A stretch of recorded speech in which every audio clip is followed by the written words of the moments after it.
permitirme estar aquí junto a ustedes en el día de hoy. Para los que no me conocen, mi nombre es Jaime Rosado y soy uno de los pastores de la iglesia Emmanuel Bíblica, y hemos estado en unión con esta iglesia a través de su pastor, hermano Lucrecio. Y le agradecemos a Dios, mi familia y yo le agradecemos al Señor por su gran misericordia en obrar en su cuerpo. Algunos de ustedes saben que ella estuvo hospitalizada y le doy las gracias por sus oraciones. El Señor ha sido bueno. Lo que se veía como algo muy peligroso, llegando casi hasta la muerte, Dios hizo la obra. El Señor escuchó el clamor de su pueblo. Ella está en casa recuperándose, y de nuevo le agradezco a todos ustedes por sus oraciones. Y como dijo nuestro hermano David, su pastor se encuentra allá bendiciendo a nuestra congregación. Y hoy me ha tocado a la labor de traerles el mensaje de la palabra del Señor. Así que si tienen sus Biblias, abran conmigo por favor en el libro de Ageo. Ya se leyó el capítulo, pero yo quiero por lo menos leer 2 versos. Sí vamos a considerar el libro de Ageo, pero quiero por lo menos leer estos 2 versos con ustedes, ya que son versos claves que vamos a estar mirando aquí. Si puede estar conmigo de pie, por favor, una vez más, para la lectura de la palabra del Señor. Dice así la santa palabra de nuestro Dios. Así dice el Señor de los ejércitos: considerad bien vuestros caminos. Subid al monte, traed madera y reedificad el templo, para que me agrade de él y yo sea glorificado, dice el Señor. Oramos en estos momentos. Padre eterno, Dios de bondad, Dios de amor y Dios de misericordia, aquí estamos ante tu presencia para escuchar de tu palabra. Pedimos, Señor, que en estos momentos tú nos apacientes y que tú obres en nuestros corazones y que tú lleves esta verdad que va a ser predicada a nuestros corazones y que como una buena semilla germine, que crezca, que haya fruto, que produzca fruto. Dios, estamos aquí para escuchar tu voz y ahora nos sentamos ante tus pies para aprender. Edifícanos como pueblo, todo para tu gloria, y llénanos del gozo y de la paz que solamente tú puedes dar. En el nombre de Jesús, amén y amén. Pueden sentarse. El tema que les tengo en el día de hoy es: ven, reedifica la casa. Ven, reedifica la casa. Que en este libro, el profeta Ageo, uno de los profetas menores, no muy conocido, viene con palabra del Señor. Israel se encuentra de nuevo en Jerusalén. Después del cautiverio de 70 años en Babilonia, Dios hace que el pueblo de Israel salga de ese cautiverio.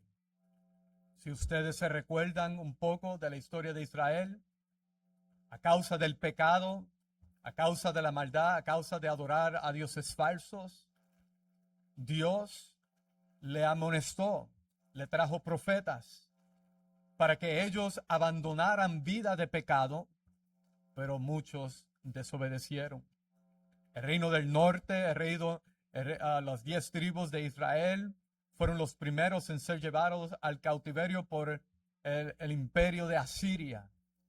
Y luego de ahí, el reino del sur, las 2 tribus, que faltaban fueron llevados al cautiverio por Babilonia. Y muchos conocen la historia de Nabucodonosor, el emperador de Babilonia, y el libro de Daniel. Isaías fue el profeta que pronunció juicio sobre el pueblo que quedaba en el sur. Y les dijo, si ustedes no abandonan su vida de pecado, si ustedes no abandonan la injusticia que le están haciendo al pueblo, yo traeré naciones de afuera que vendrán y traerán destrucción. Y lo que hemos leído la Biblia sabemos que lo que Babilonia hizo fue muy devastador. Destruyó el templo, quemó el templo, el símbolo de la presencia de Dios en el pueblo de Israel. Invadieron y destruyeron el muro de protección que había alrededor del pueblo. Y muchos fueron llevados en cadenas. El reinado de Israel, el linaje de David, fue llevado cautivo. Pero luego, aquí en este libro de Ageo, llegamos a un momento crucial.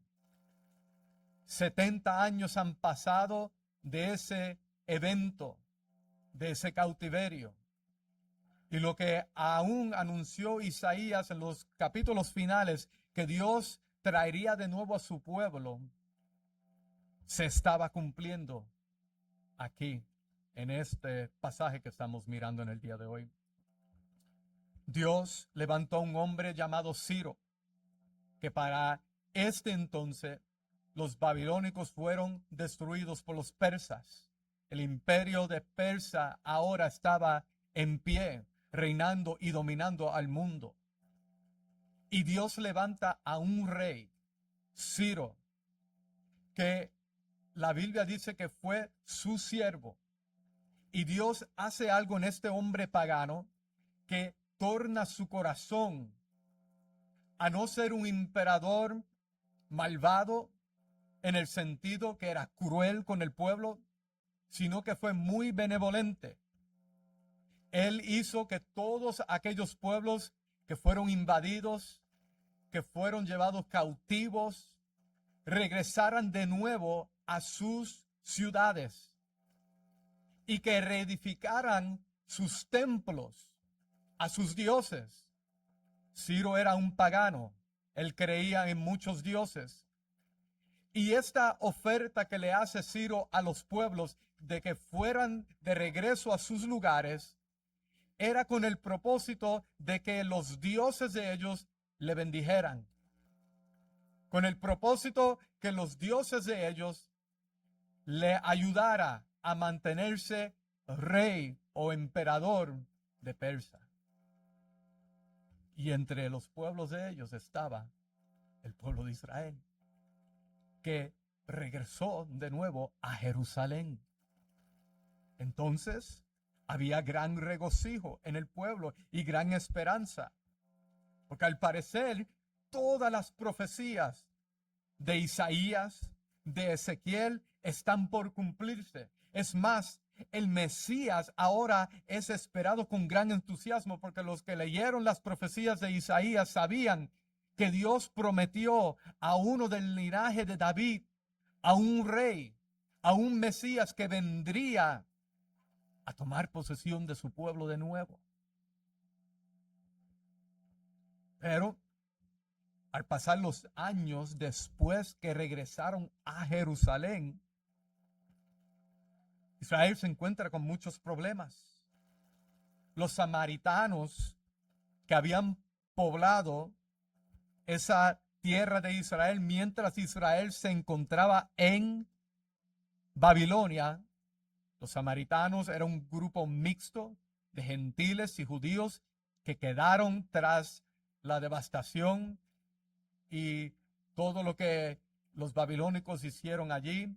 Fueron el remanente pequeño que quedaron ahí, y hubo este pueblo que creció y vivió ahí en Jerusalén durante ese tiempo. Cuando regresa a Israel, se encuentran con los samaritanos y los samaritanos le están causando muchos problemas porque ellos quieren participar en la reedificación del templo.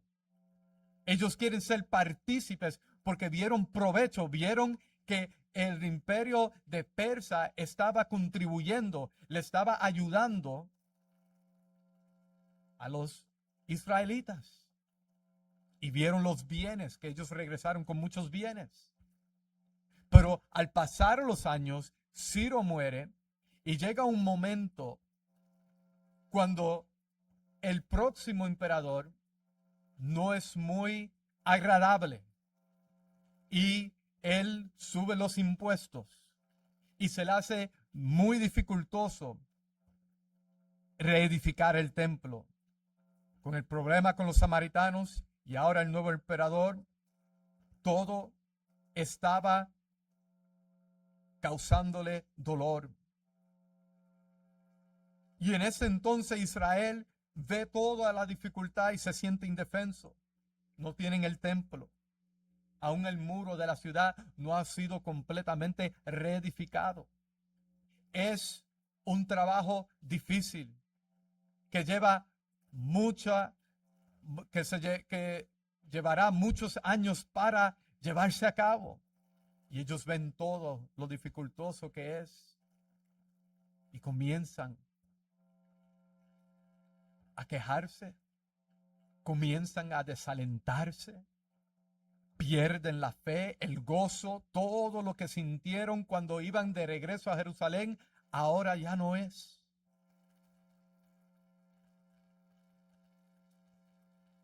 Con todo esto, el llamado de Dios para edificar el templo todavía estaba en pie. Dios quería que ellos reedificaran el templo, porque lo que Dios estaba haciendo era cumpliendo la promesa que le dijo a Isaías, que el pueblo regresaría.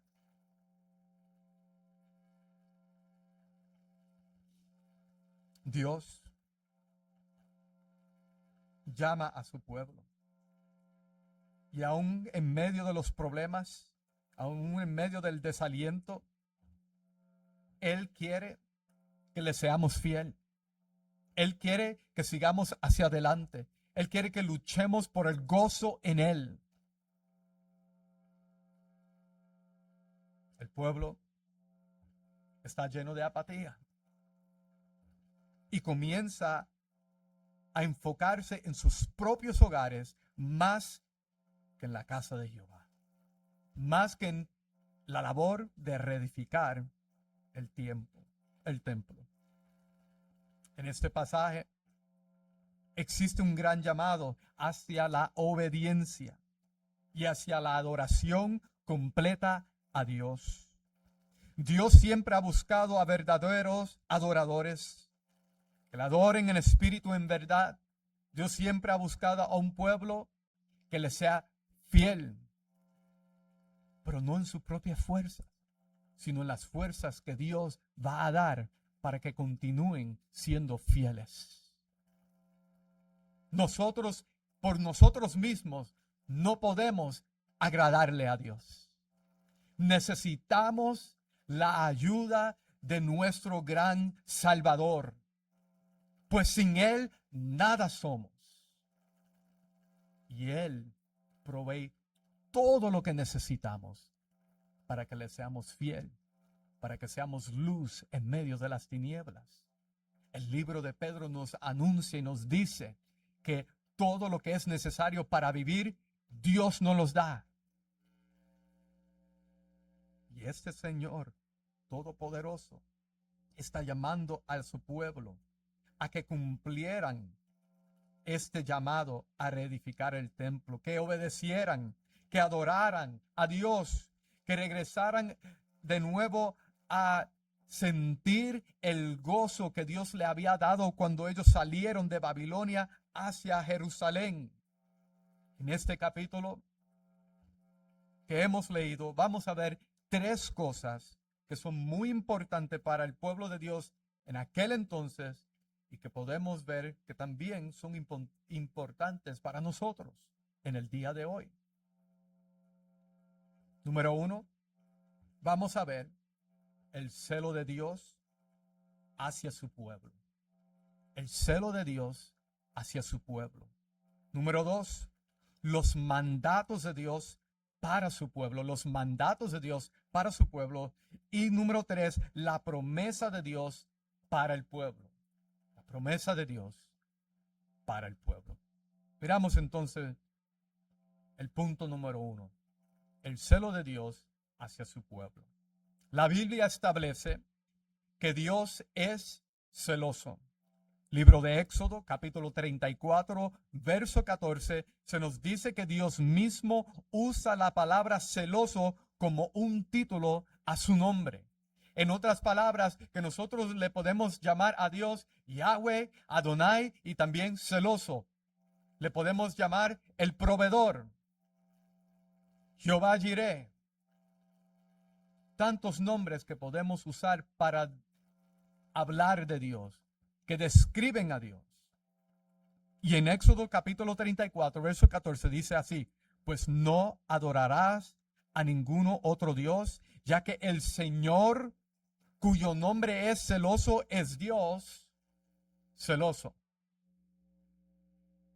Este título es dado para que se le llame a Dios por ese nombre. El pueblo de Israel tenía que recordar que no podían adorar a otros dioses, pues celoso es su Dios. ¿De qué entonces está Dios celoso? Él está celoso por su gloria y por su pueblo. Ahora, esta palabra a veces crea obstáculo en la mente de la gente, porque cuando pensamos en ser celosos, pensamos en el sentido pecaminoso que el hombre siente y ejercita. Pero Dios está celoso por su gloria y por su pueblo. Acciones santas, acciones puras, sin ningún pecado alguno, pues en Él no hay pecado. Y cuando vemos esto, vemos que Él está celoso por su gloria. Mire bien cómo Dios lo afirma cuando le da la ley a Moisés. En el libro de Éxodo capítulo 20, verso 4 al 5, esas son las palabras del Señor a Moisés para que Moisés se la diga al pueblo, y dice: no te harás ídolo ni semejanza alguna de lo que está arriba en el cielo, ni abajo en la tierra, ni en las aguas debajo de la tierra.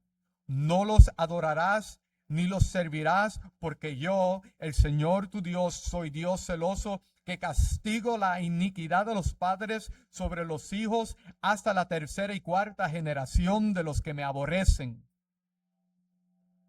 Y luego, años después, Dios reitera esto. A través de los años, Dios siempre va reiterando que Él tiene celo por su gloria, que Él no quiere que su pueblo adore a otro Dios, pues no hay otro Dios, solamente hay un solo Dios verdadero, Rey del universo, creador del cielo y la tierra. Y Él es celoso por su gloria.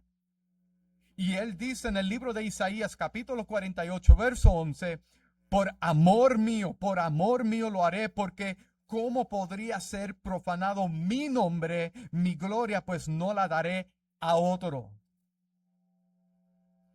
Esto no quiere decir que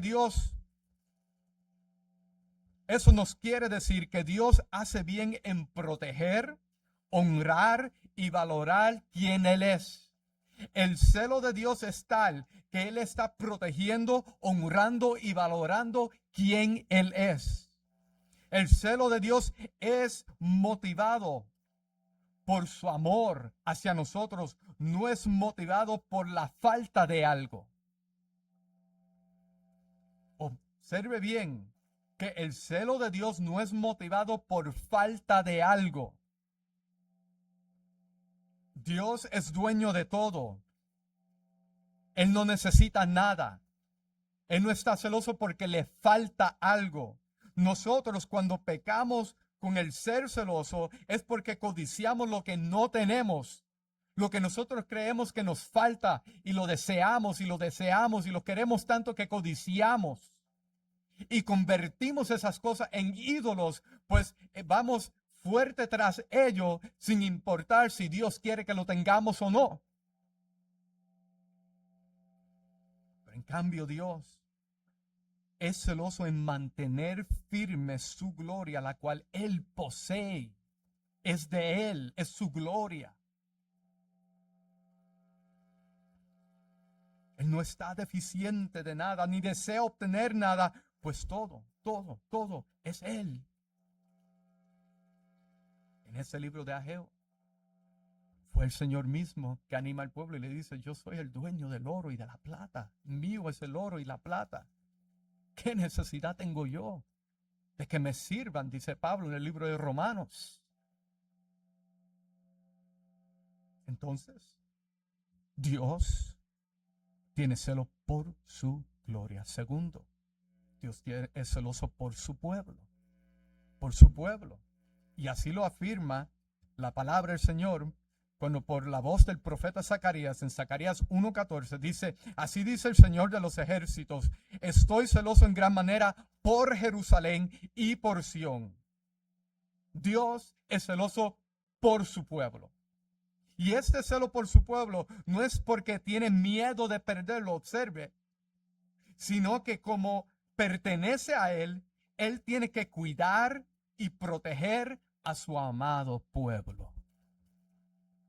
De la misma manera que un esposo cuida de su esposa al no permitir que otro hombre venga a seducirla o a coquetear, Dios honra a su pueblo en guardándolos de las trampas del diablo. Pues la iglesia es esposa de Cristo. Y su celo es tal que Él quiere proteger, guardar, para que se mantenga la comunión y honremos al único que puede darnos todo para satisfacernos. De la misma forma que los padres tienen celos por sus hijos, al protegerlos de las influencias contraria a lo bíblico, contrario a lo puro, contrario a lo verdadero, contrario a lo moral, Dios también tiene celo por su pueblo y cuida de sus hijos. En cada uno de esos ejemplos, el hombre y la mujer no peca. El esposo no peca cuando él quiere proteger su matrimonio, protegerlo. El padre y la madre no peca cuando quiere proteger a sus hijos, enfocándose primeramente en Dios y dejando que la palabra le guíe para hacer tal protección. Ese celo no es pecaminoso. Y así mismo Dios es celoso por su pueblo. Dios ha sido fiel con Israel. Ahora bien, su celo es motivado por el amor, muy diferente al celo del hombre, que es motivado por el egoísmo. Es motivado por el amor, y el amor, todos sabemos aquí, que brinda, que da libremente, sin importar que se le dé en retorno. Ese celo de Dios es motivado por el amor. Israel fue libertado de su cautiverio por amor a su remanente. Y en su amor vemos el poder de Dios obrando en ellos, como Dios hace temblar a un imperio y estremece al imperio para que ese imperio ahora deje a su pueblo ir y regresar a Jerusalén. Ese es el amor de Dios. El amor de Dios que cumple sus promesas, que todo lo que Él promete, Él lo cumple. Pues Dios no puede mentir. Y Él no falla en nada. El amor que vemos cuando Dios trae a este pueblo que no merece nada más que el infierno, más que el cautiverio. Dios lo saca de allí y le abre la oportunidad para que continúen creciendo en fe porque Él tenía un plan que tenía que cumplir, y era el Mesías para regresar, para que así obrara en su pueblo y creara un nuevo pueblo con un corazón ahora dispuesto a servirle en espíritu y en verdad. El celo del Señor, que es motivado por el amor, no tan solo muestra el poder de Dios, pero también muestra que Dios da su palabra. Su palabra. Sí vemos el poder de Dios moviendo a un imperio, pero vemos que el amor de Dios se muestra cuando le da su palabra. La palabra que es necesaria, la palabra que es viva y eficaz. La palabra que nutre nuestras almas. Cuando Jesús le dice al diablo en la tentación, no solo del pan vivirá el hombre, sino de toda palabra que sale de la boca de Dios. Palabra que era necesaria. En este tiempo de Ageo no hubo palabra de Dios por casi 16 años desde el tiempo que salieron de Babilonia. Y aún más, muchos comentaristas piensan que Dios no había hablado a su pueblo desde Jeremías 70 años anteriores. O sea que son 86 años que no hubo palabra de Dios. Imagínense eso. Cómo el pueblo estaba viviendo, dependiendo de algo del Señor. Pero aquí el amor de Dios se muestra que trae este profeta Ageo para darle una palabra. Y esa palabra era para animarle, para que recobraran fuerzas y hicieran las obras que Dios le había llamado a hacer. Pero no tan solo eso, Dios muestra su celo con amor, que muestra su poder, que le da su palabra, pero también que los reprende. Los reprende. Y Él los reprende para despertar el corazón, corazones apáticos, corazones desobedientes. Si miramos bien en nuestro pasaje, los versos 4 al 6 y los versos 9 al 11, ahí el Señor le dice que la cosecha es pobre, que no hay suficiente comida ni bebida para saciarse. Había necesidad de ropa para el frío. El dinero era poco. La naturaleza era contraria a su favor. Y todo esto está aquí. Dios lo permite para reprender a su pueblo, para que ellos se tornen hacia Él. Ahora bien, recordemos esto, que no siempre todo lo malo que nos sucede en la vida es porque Dios está reprendiendo y porque Dios está disciplinando. Nosotros vamos a experimentar momentos difíciles, momentos dolorosos, y es porque vivimos en un mundo caído. Nosotros también teniendo un cuerpo de corrupción, que somos pecadores salvos por fe, pero no estamos exentos de sentir problemas, dolor. No todo lo malo que sucede es por una disciplina de Dios, pero hay sí momentos cuando Dios disciplina a su pueblo y le trae estos momentos dolorosos para que ellos recapaciten, tornen sus corazones de nuevo a Dios, para que ellos miren y digan: ¿de dónde yo he caído? Regresaré a la casa de mi padre. Regresaré a la casa de mi padre, como dijo el hijo pródigo. Entonces, Dios obra con celo de amor para traer disciplina y así despertar al pueblo para que se levante de donde han caído. En el libro de Amós se puede ver esto mismo que vemos en este capítulo de Ageo, un poco más específico, pero observe lo que dice Amós 4, versos 6 al 9. Dice: yo también os he dado dientes limpios en todas vuestras ciudades y falta de pan en todos vuestros lugares, pero os no habéis vuelto a mí, declara el Señor. Y además os retuve la lluvia cuando aún faltaban 3 meses para la siega. Hice llover sobre una ciudad y sobre otra no hice llover. Sobre una parte llovía y la parte donde no llovía se secó. Así que de 2 o 3 ciudades iban tambaleándose a otra ciudad para beber agua y no se saciaban. pero no os habéis vuelto a mí, declara el Señor.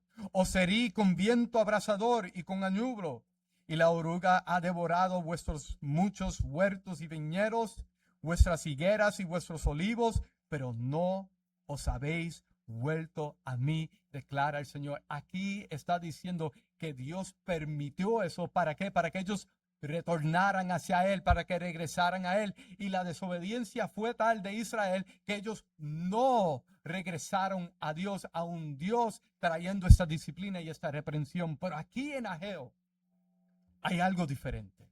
Dios trae una reprensión, pero la Biblia nos dice aquí en el libro de Ageo que el pueblo se arrepiente. Que el pueblo se arrepiente. Oye bien las palabras de Dios y torna su corazón de nuevo a Dios para reedificar el templo y ser obedientes. Dios llama a veces al hambre, no al hombre, al hambre, para humillar al soberbio y al autosuficiente por sus maldades. En el libro de Salmos, capítulo 105, verso 16 dice, y llamó al hambre sobre la tierra, quebró todo sustento de pan. Dios hace eso. El Salmo 107, verso 33 y 34 dice, Él convierte los ríos en desiertos y los manantiales en sequedades, la tierra fértil en salinas por la maldad de los que moran en ella. Está establecido entonces que el celo de Dios trae esos momentos de reprensión. ¿Para qué? Para que recapacitemos. Para que veamos que no somos nada. Que todo lo que nosotros hacemos y poseemos es porque Dios lo ha permitido. Es porque Dios lo ha dado. Y nuestra respuesta es no ser orgullosos, sino tener un corazón de gratitud y decir gracias Dios, porque vivo, porque tú vives. Todo esto que Dios trae al pueblo, aunque duela, es parte del amor de Dios. Pues, como un buen padre, Dios disciplina. Y todos sabemos lo que la Biblia nos dice en el libro de Proverbios y en el libro de Hebreos. Que el padre a quien su hijo ama, lo disciplina. Y cuando recibimos esa disciplina del Señor, no es tiempo de abandonar a Dios, no es tiempo de correr fuera de Dios, sino de estar de rodillas y decir gracias Señor por amarme, por disciplinarme para yo crecer y no menguar. El verso 8 de este pasaje dice algo importante, que el celo de Dios no tan solo es motivado por ese amor de Dios, pero también es motivado por su deleite y su gloria. Dios tiene celo de su pueblo por causa de su deleite y de su gloria. Observe bien el verso 8 de Ageo. Verso 8 de Ageo dice, subir al monte, traer madera y edificar el templo para que me agrade de él y yo sea glorificado. Me agrade y sea glorificado para el deleite y la glorificación de Dios. El mandato de edificar el templo tenía ese propósito de que el pueblo pudiera contemplar la gloria de Dios y al hacerlo, eso les traería sumo gozo. Recordamos que Jesús dijo que mi gozo esté en ellos. Mi gozo esté en ellos. Él quiere que usted sienta gozo. Cristo no quiere que usted ande por ahí cabizbajo, en dolor todo el tiempo. No, Él quiere que usted tenga su gozo. Que aún en el dolor usted sienta su gozo. Que aún en el gemir sienta el gozo de Dios. Como lo sintió Él en el Getsemaní cuando oraba y rogaba al Padre, Padre, no sea mi voluntad sino la tuya. Él sintió el dolor, él sintió el sufrimiento, pero tuvo gozo en el Padre. Y ese gozo es para nosotros. Entonces este celo de Dios es para su deleite y para su gloria, para que así usted y yo recibamos gozo. Gozo inefable. Entonces, la reconstrucción era necesaria porque sería un lugar visible que representaría la gloria de Dios. y en donde habría refugio para el alma cansada. ¿Por qué? Porque en el templo se iba a hablar de Dios. Nada más que de Dios. No se iba a hablar de otra cosa más que la palabra de Dios. Hoy en día, tristemente, hay muchas iglesias que te hablan de todo menos de la palabra de Dios y solamente usan esta Biblia como un trampolín, pero se olvidan de lo que las directrices de la palabra nos quiere decir a nosotros, su pueblo. Y es por eso que hay enseñanzas falsas y filosofías mundanas dentro de muchas iglesias, porque no hablan la palabra de Dios. Pero el templo era para que se hablara de la gloria de Dios, porque lo que el hombre necesita más que todo es ver la gloria de Dios, es deleitarse en la gloria de Dios, es sumergirse en la palabra de Dios y refrescar su alma. Por eso era que cuando Jesús le dice a los discípulos que todos se están yendo, y Pedro se acerca y dice: Señor, mira, se fueron todos de la palabra que tú hablaste, todos se fueron. ¿Y qué le dice Jesús? ¿Quieres irte tú también? Vete. Pero Pedro se arrepiente inmediatamente. ¿Y qué dice? ¿A dónde voy a ir si en ti hay palabra de vida? Estamos aquí solamente para la palabra de Dios, no para la grandeza de los hombres, de los predicadores. Es la palabra de Dios y el predicador tiene que ir tras esta palabra y predicarla fielmente, o si no, no pertenece en un púlpito.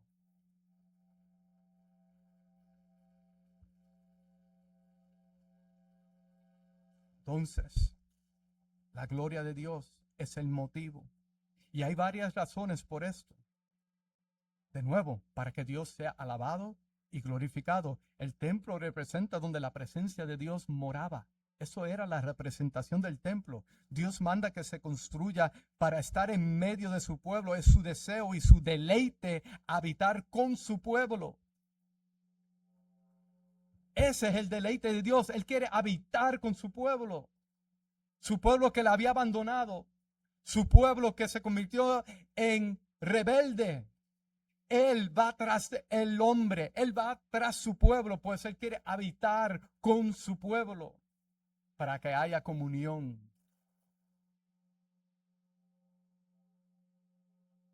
También para que su nombre sea proclamado, no tan solo en el lugar santo, pero en todos los lugares, para que otros oigan también de este gran y poderoso Dios, dueño del oro y de la plata, creador del cielo y del universo, el Salvador y el único Salvador para el hombre de los pecados. Esa es la razón por la cual Dios quería que el templo sea reedificado, para que su presencia more en su pueblo y para que las naciones oigan y vean: hay algo diferente del Dios de Israel. El Dios de Israel muestra amor. El Dios de Israel salva. El Dios de Israel hace prodigios y milagros. Ese no se compara. Es por eso que en el libro de Éxodo la Biblia nos dice: ¿quién como tú, oh Jehová, entre los dioses? ¿Quién como tú, magnífico en santidad, terrible en loores, hacedor de maravillas? Ese era el propósito. Y Dios quería que se edificara el templo para que representara la presencia de Dios en un lugar que no era santo. No era santo. ¿Para qué? Para hacerlo santo, para que cuando el pueblo se acercara allí, dejara atrás lo mundano y entrara a lo santo y a lo sacro, con corazones sensibles, humillados en adoración.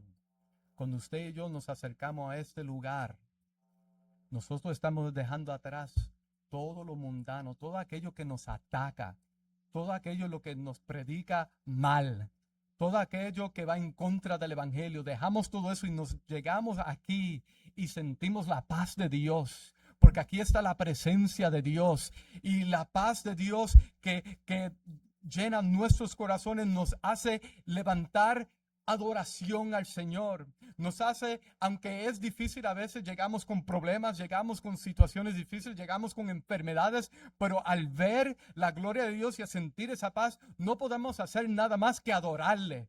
levantar la voz y decir: Dios es bueno, Dios es glorioso, y a su nombre sea toda la gloria para siempre jamás.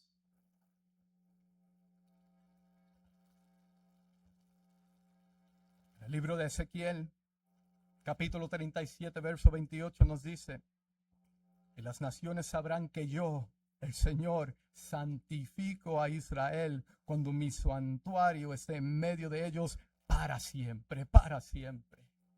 Ahora, ¿por qué para siempre? Porque sabemos todos que el templo fue destrozado de nuevo en el año 70 por los romanos. ¿Por qué el Señor dice para siempre? Porque era tipo de lo que había de venir. Recuerde que el templo era representación de la presencia de Dios, pero vendría uno que sería la presencia de Dios en medio de su pueblo, que dijo: yo soy el templo. Destruye este templo. En el libro de Juan capítulo 2 verso 19, destruye este templo y en 3 días lo levantaré. Cristo es el cumplimiento del templo. Cristo era la gloria de Dios que sería exaltada.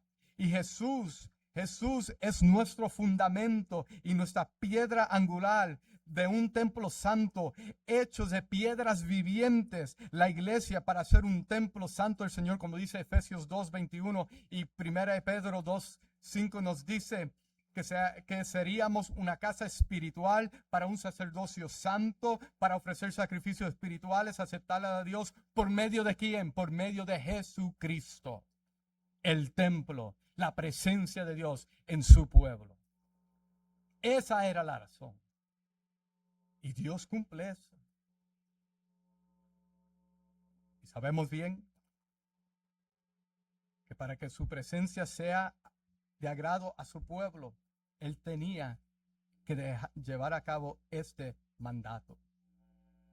Esta presencia de Dios traería paz, seguridad, gozo y satisfacción suficiente. El capítulo 2 de Ageo, en los versos 7 al 8, nos dice que Él llenará el templo de gloria y de paz. Todo esto nos haría bien cuando contemplemos su gloria, y al hacerlo Dios será exaltado, y como Él es exaltado, eso le trae placer, y su placer es llenarnos más de Él para nuestro sumo gozo. Recuerde, amados hermanos, que el deseo nuestro de ir al cielo no es para ver las calles de oro, aunque si estudiamos bien eso no es lo que significa. Pero lo que nosotros vamos a ver en el cielo no son mansiones y cosas, sino vamos a ver a Dios. El cielo no es cielo si Dios no está ahí. Es por eso que muchos afuera quieren un cielo, pero sin Dios. Pero ellos tendrán su parte en el infierno, pues se han hecho ellos mismos sus propios dioses y han abandonado al único y verdadero Dios. Ese es el gran deseo. Ahora bien, el celo de Dios nos lleva a lo que Él demanda de su pueblo. El celo de Dios nos lleva a lo que Él demanda de su pueblo. Y estos dos últimos puntos, punto 2 y 3, voy a ir muy breve con ellos. Ya acabamos de ver el punto número 1, que era el celo de Dios hacia su pueblo. Ahora vamos a ver los mandatos de Dios para su pueblo. Dios le demanda al pueblo y le dice: considerad vuestros caminos. Considerad vuestros caminos. Lo repite 2 veces en el libro de Ageo. 2 veces. ¿Qué quería Dios de su pueblo? Que miraran sus vidas para ver si había cosas que le estaban haciendo alejarse de Dios. Él quería que escudriñaran sus corazones. Él hizo que ellos recordaran el pasado cuando Él les dice: ¿quién de vosotros queda aquí cuando el templo estaba en todo su apogeo? Cuando el templo estaba brillando con todo el oro que había. ¿Quién de ustedes está aquí vivo después de 70 años que vio la gloria de ese templo? Él quería que el pueblo recordara el pasado. Y tristemente no hubieron muchos, pues muchos murieron en el cautiverio. Pero sí hubieron algunos, pues el libro de Esdras, capítulo 3, nos dice que hubo un gemir cuando se reedificó el altar y el templo al Señor, pues hubieron algunos que estaban recordando el pasado. Quizás eran niños cuando recordaron ver a Nabucodonosor llevar a sus padres en cadenas al cautiverio. Ellos observaron las muertes y toda la tragedia que hubo allí, y ellos comenzaron a llorar, que Esdras dice que la exclamación del pueblo, algunos con gozo exclamaban y otros con tristeza exclamaban, y no se podía distinguir quién estaba gozoso y quién estaba triste, pues el clamor era tanto ahí, el clamor, el gemir era tanto. Y Dios quiere que ellos recuerden el pasado. ¿Por qué? Porque recordar el pasado es recordar qué fue lo que me trajo a este punto donde Dios tiene que reprenderme. ¿Qué es lo que me trajo aquí? Fue mi desobediencia. Fue que yo creía que yo era mejor que Dios, que yo sabía mejor que Dios, y caminé en mis propios caminos, y ahora me encuentro en esta situación difícil. ¿Qué dice la Biblia en el libro de Proverbios? Que hay caminos que para el hombre parecen bien, pero su final es camino de muerte. Camino de muerte. Entonces, Dios llama que nos autoexaminemos. Libro de Lamentaciones, capítulo 3, verso 40 dice: examinemos nuestros caminos y escudriñémoslos y volvamos al Señor. Qué amor de Dios de decirnos esas palabras. Él podía dejarnos en nuestros pecados, Él podía dejarnos en nuestra rebeldía, pero Él nos amonesta y nos ama, trayéndonos de nuevo a reconsiderar nuestros caminos. Este es el mismo llamado que Pablo nos enseña en el 2 Corintios 13:5, cuando dice: poneos a pruebas para ver si estáis en la fe, examinaos a vosotros mismos, o no os reconocéis a vosotros mismos de que Jesucristo está en vosotros, a menos de que en verdad no paséis la prueba. En esto se nos llama a volver a las primeras obras, a nuestro primer amor. Y esa obediencia que Dios quiere que hagamos, Él quiere que la hagamos completamente, que le busquemos de todo corazón. La obediencia es prueba de un arrepentimiento genuino. Observe bien que la obediencia es una prueba del arrepentimiento genuino. Jesús nos dice en Mateo 3:8 que debemos que dar frutos dignos de arrepentimiento. Cuando nosotros obedecemos a Dios, estamos mostrando que sí caminamos con arrepentimiento en nuestros corazones. Le estamos obedeciendo porque le amamos, no porque Él nos está demandando como un dictador, sino porque con amor Él nos llama a servirles, y nosotros ahora con amor le servimos, pues recibimos ese amor de Él. Y ese amor nos mueve, nos moviliza a serle fiel en obediencia. Entonces Dios llama a que obedezcamos. Israel le servía a Dios a medias. Por 16 años ellos estaban celebrando las fiestas de Dios, pero se acostumbraron a hacerlo sin reedificar el templo.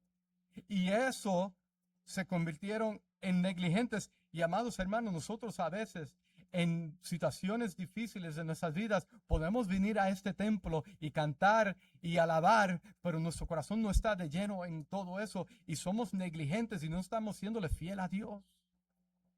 Y eso puede pasar. Y Dios dice: considera tus caminos. ¿A quién tú le estás adorando? ¿A quién tú le estás levantando adoración? No es a nadie más que el único y verdadero Dios. Entonces, pon tu corazón en lo que estás hablando. Alguien dijo una vez que el no obedecer a Dios es como ser un ateo practicante. Un ateo practicante, el no obedecerle a Dios, el no caminar en sus caminos, es como ser un ateo practicante. Decimos que conocemos a Dios, pero vivimos como si no lo conociéramos. Entonces Dios dice escudriñar sus caminos. Dios quiere que ellos enderezcan sus prioridades, que miren bien qué es lo que Dios ha mandado. Dios quería que ellos tuvieran celo por la casa de Dios, como David, su padre, tuvo celo por la casa de Dios. Recuerda a David que quería levantar la casa a Dios y Dios no lo permitió, pero tenía un celo, preparó todo. Preparó al coro de la iglesia, del templo, que iba a cantar los himnos, preparó todos los himnos, preparó al ejército que iba a estar afuera del templo protegiendo, preparó todo, pero no pudo edificar el templo. Tenía un gran celo, lo quería hacer, pero Dios no se lo permite. Y el Salmo 132, 2, 5 dice: ¿cuál es el celo de David? Dice, juró al Señor y prometió al poderoso de Jacob, ciertamente no entraré en mi casa, ni en mi lecho me acostaré, no daré sueño a mis ojos, ni a mis párpados adormecimiento, hasta que halle un lugar para el Señor, una morada para el poderoso de Jacob. Israel en este momento no tenía ese celo. Ellos dormían bien, ellos cerraban sus ojos y tuvieron sueños. Pero aquí David dice, yo no puedo ni dormir hasta que encuentre un lugar para mi Dios. Y Dios quería que ellos regresaran a tener celo por la casa de Dios como David. No podemos mirar la dificultad en la vida y dejar que eso nos quite los ojos de lo que Dios nos ha llamado a hacer. Dios nos ha llamado a seguir hacia adelante en sus fuerzas, al frente de la dificultad, no importando todo lo que nos suceda. La Biblia nos dice bien claro que miremos primeramente el reino de Dios, busque primeramente el reino de Dios y todo vendrá por añadidura. También en el mandato de Dios vemos que hay que tenerle temor a Dios. Y Dios, cuando da este mandato, crea un temor. Israel, al ver el mandato de Dios, temieron al Señor. Y este temor es un temor puro, es un temor sano, pues ellos entendieron que horrenda cosa es caer en las manos del Dios viviente, como dice Hebreos 10:31. Tercero y último punto, no tan solo vemos este mandato de Dios de que consideremos nuestros caminos, que nos autoexaminemos, que obedezcamos, pero también Dios tiene una promesa. Así que vimos el celo de Dios para su pueblo. Segundo, vimos el mandato de Dios para su pueblo. Ahora vemos la promesa de Dios. ¿Qué dice el verso 13 de Ageo? Dice, yo estoy con vosotros. Promesa de Dios. Yo estoy con vosotros. Dios siempre nos recuerda que Él está con nosotros. Eso muestra que tenemos comunión con Él y que hay paz entre Él y nosotros.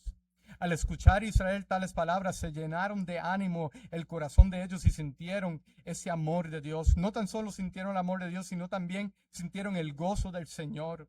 Se sintieron seguros, se sintieron protegidos. Su fe comenzó a crecer. Ya no más vieron las piedras derribadas y no sintieron, vendrán los samaritanos y van a saquearnos, vendrán los persas y nos van a llevar de nuevo. Ya ellos no sintieron temor, pues la palabra de Dios llegó a ellos y eso era suficiente para ellos confiar. Aunque el muro de protección no estaba edificado, aunque el templo no estaba edificado, la presencia de Dios ya estaba ahí, estaba con ellos presente y ellos escucharon esta palabra. Yo estoy con vosotros, y eso era suficiente para ellos dormir bien. Era suficiente para ellos vivir para el Señor, para obedecerle al Señor. Y en Ageo capítulo 2, versos 6 al 9, ahí está la promesa que se expande cuando dice el Señor, porque así dice el Señor de los ejércitos, una vez más dentro un poco y yo haré temblar los cielos y la tierra, el mar y la tierra firme, y haré temblar a todas las naciones. Vendrán entonces los tesoros de todas las naciones y yo llenaré la gloria de esta casa, dice el Señor de los ejércitos. Mía es la plata, mío es el oro, declara el Señor de los ejércitos. La gloria postera de esta casa será mayor que la primera, dice el Señor de los ejércitos, y en este lugar daré paz, declara el Señor de los ejércitos. El verso 14 del capítulo 1 dice que Dios despertó el espíritu de Zorobabel y de Josué, Zorobabel, hijo de Salatiel. Y dice que esta promesa produjo ánimo para que ellos trabajaran, produjo ánimo para que ellos lideraran al pueblo. Y esta promesa era necesaria. Ellos tenían que oír que Dios estaba con ellos.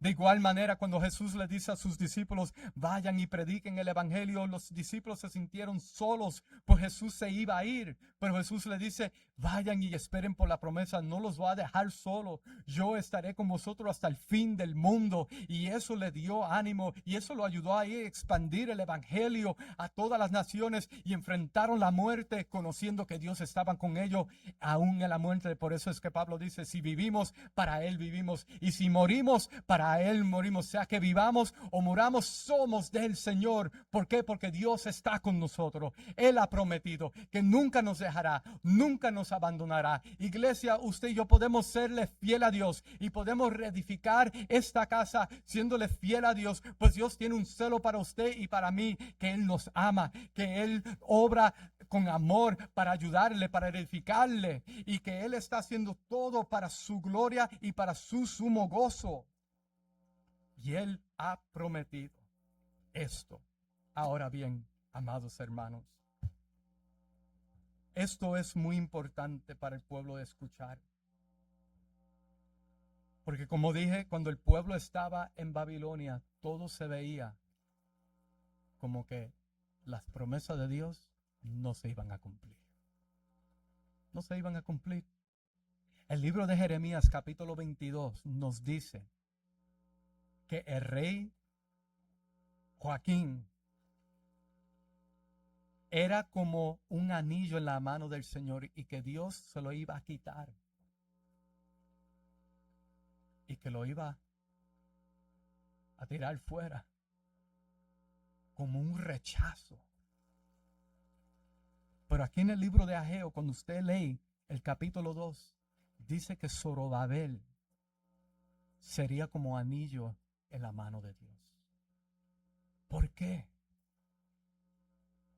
Porque Zorobabel pertenecía al linaje de David. Y aunque el pueblo pensó que ya el linaje de David se rompió porque los reyes fueron llevados al cautiverio y ya no hay más reinado en Israel, Dios levanta a Zorobabel. Zorobabel, parte del linaje de David, que era nieto de Joaquín, que sobrevivió el cautiverio.